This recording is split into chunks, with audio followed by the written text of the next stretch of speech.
무죄한 피를 흘린 자의 최후, 오늘 본문의 내용인데요. 오늘 본문에 보면은 예후가 이스라엘의 왕으로 기름 부음 받고 또 하나님께서 그에게 명하신 일을 다 수행합니다. 그것은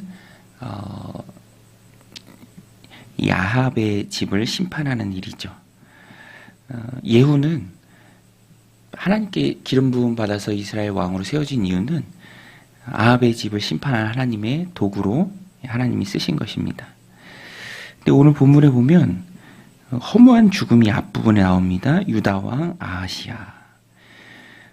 아하시아는 직접적인 심판의 대상자는 아니었습니다. 그런데 아합 가문과 가깝게 지냈죠.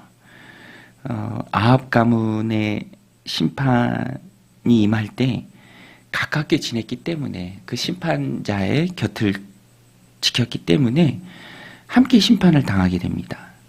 27절에 보면 유다의 왕 아하시아가 이를 보고 정원의 종잣길로 도망하니 예후가 그 뒤를 쫓아가며 이르되 그도 병국 가운데서 죽이라 하며 이블라함 가까운 구루 비탈에서 치니 그가 무기토까지 도망하여 거기서 죽은지라.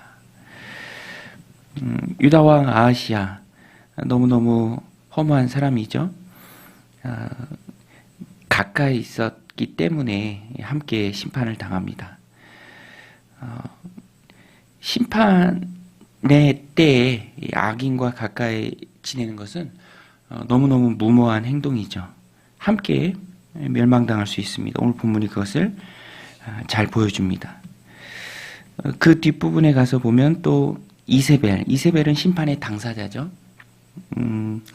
예후에 의해서 죽게 됩니다.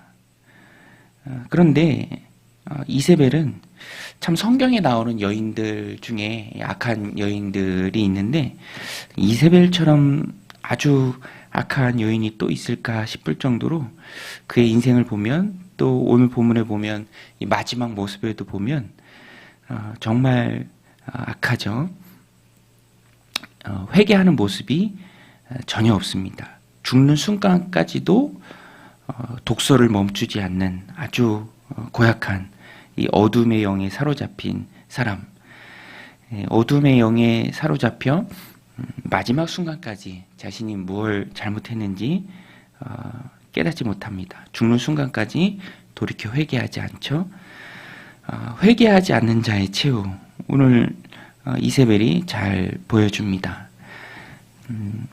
그를 찾아와서 화장을 하고 또 마지막 순간을 맞는데 내시들을 바라보면서 묻습니다. 내 편이 될 자 누구냐? 여기서도 악한 자의 편에 서지 않고 또 하나님의 편에 서는 자들이 있죠. 그들을 통해서 이세벨은 죽임을 당하게 됩니다. 반면에 마지막까지 악한 이세벨, 악인의 최후, 어떤 모습입니까? 자신의 시중 들던 사람들의 손에 의해서 죽게 됩니다. 자신이 행한 대로 돌아오는 것이죠. 죽은 후에는 그래도 왕의 딸이기 때문에 시신을 찾아서 장사하라라고 예후가 말합니다. 34절에 보면 예후가 들어가서 먹고 마시고 이르되 가서 이 저주받은 여자를 찾아 장사하라. 그는 왕의 딸이니라 하매. 시돈 왕의 딸이기 때문에 장사할 것을 말합니다. 그런데 시간이 조금 지체됐기 때문에 시신을 찾으려고 하지만 찾을 수가 없어요. 이 말씀은 이 내용은 엘리야를 통해서 예언됐던 내용이 그대로 성취되는 것이죠. 열왕기상 21장에 보면 개들이 이스라엘 성읍에서 이세벨을 먹을지라 예언이 그대로 성취됩니다. 하나님의 말씀은 반드시 이루어지죠. 하나님이 세우신 하나님의 도구 예후를 통해서 그대로 다 이루어집니다. 오늘 말씀을 이렇게 보면 하나님의 말씀은 반드시 이루어진다. 악인의 심판은 반드시 이루어진다라는 것을 우리가 깨닫게 됩니다. 아하시아 또 이세벨. 아하시아의 경우에서는 누구와 함께 하는가가 중요하다라는 것입니다. 굉장히 중요한 문제죠. 아하시아는 심판의 대상자와 함께 있다가 함께 멸망하는 안타까운 인생을 보입니다. 또 이세벨은 하나님의 심판을 받고 멸망하는 그 순간에도 조금도 돌이켜 회개하지 않죠. 악한 영에 사로잡힌 자의 치호의 모습입니다. 오늘 우리는 하나님 자녀로서 이와 같은 인생과는 전혀 상관없는 사람들입니다. 하지만 두렵고 떨리는 마음으로 이 모습들을 보면서 이런 어리석은 모습에 참여하는 모습이 없도록 우리는 우리의 삶을 믿음과 신앙 안에 잘 꾸려가야 합니다. 누구와 함께 하는가 돌아봐야죠. 누구와 함께 하는가. 심판 당할 자와 함께 한다면 같이 멸망하는 것이죠. 예수님께서도 내가 너희를 보내는데 참 마음이 염려가 된다. 그래서 너희는 뱀처럼 지혜롭고 또 비둘기처럼 순결하라 라고 그렇게 주님께서 말씀해 주셨습니다. 오늘도 하나님 지혜를 늘 구해야 합니다. 우리가 어디에 가든지 늘 하나님 편에 서도록 악한 세상과 짝이 되지 않도록 하나님들 우리에게 은혜 부어주시고 또 지혜 부어주셔서 심판당하는 그 길에 함께 서지 않는 자들과 되게 하옵소서. 또 이 이세벨 하나님의 말씀 반드시 이루어지죠. 오늘도 우리가 늘 기억해야 합니다. 하나님의 말씀은 반드시 이루어진다. 세상은 끝을 향해 달려가는 것이죠. 계시록에서 너무너무 잘 말해주고 있죠.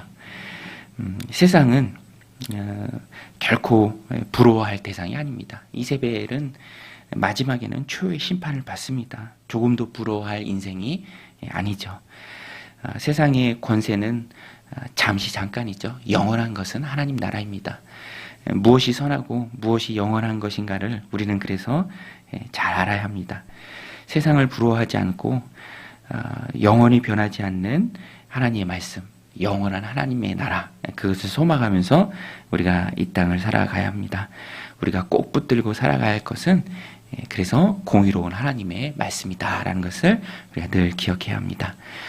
사람에 대한 평가는 항상 그 사람의 인생의 마지막에 이루어지죠. 평생을 신실하게 또 하나님 앞에서 진실하게 사는 사람의 모습은 아름답다라는 것입니다. 10년, 20년, 30년, 40년 우리가 꼭 붙들고 살아가야 할 이 땅의 진리는 하나님의 말씀이고 하나님의 나라입니다.